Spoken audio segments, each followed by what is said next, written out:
जे लोक बाहेर निघत नाहीत त्यांना कसं बाहेर काढता येईल याकरता सक्तीचा प्रयत्न करावा असेही निर्देश देण्यात आले।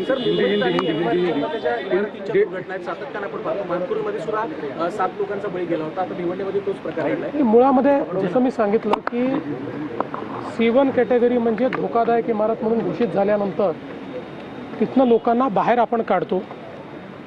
काही लोक दुर्दैवाने निघत नाही। आता आपण मानखुर्दची जर दुर्घटना बघितली तिथे देखील रिकामी झालेली बिल्डिंग पडली आणि ज्या ठिकाणी पडली ते रिकामं केलं होतं पण त्यातले काही लोक निघालेले नव्हते।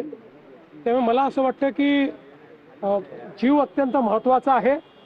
अशा पद्धतीमध्ये आपला जीव वाचवणं हे गरजेचं असल्यामुळे सक्ती जरी करावी लागली तरी ती केली पाहिजे। अर्थात त्या संदर्भात न्यायालयाचे काही निर्देश असल्यामुळे एका लेवलपेक्षा जास्त सक्ती करता येत नाही, पण तरी देखील हा प्रयत्न असतो की सक्ती करून लोकांना बाहर काढ़ा। जो भिवंडी में घटना घटी है, ये जो बिल्डिंग थी इसको डायलैपिलेटेड घोषित किया गया था। 25 लोगों को उसमें से बाहर भी निकाला गया था, फिर भी उसके कॉन्ट्रैक्टर ने रिपेयर का काम शुरू रखा। कुछ लोग वहाँ रुके और उसमें ये दुर्घटना हुई है।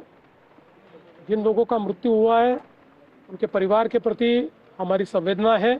सरकार उनको मदद करेगी। जख्मियों को भी हॉस्पिटल में एडमिट किया गया है और जिस प्रकार से कॉरपोरेशन के नोटिस के बावजूद ये कॉन्ट्रैक्टर ने काम शुरू रखा उनके ऊपर भी कार्रवाई की जाए।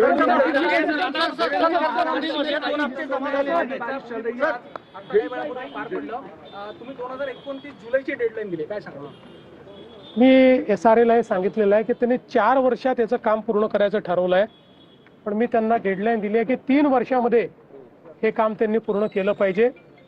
अनेक वर्षापासून लोकशाहीर साहित्यरत्न अण्णाभाऊ साठे यांचं चिरागनगरचं जे घर आहे तिथे एक मोठं स्मारक व्हावं ही मागणी होती, ती आमच्या सरकारने पूर्ण केलेली आहे। अतिशय सुंदर आणि भव्य स्मारक आम्ही तयार केलं।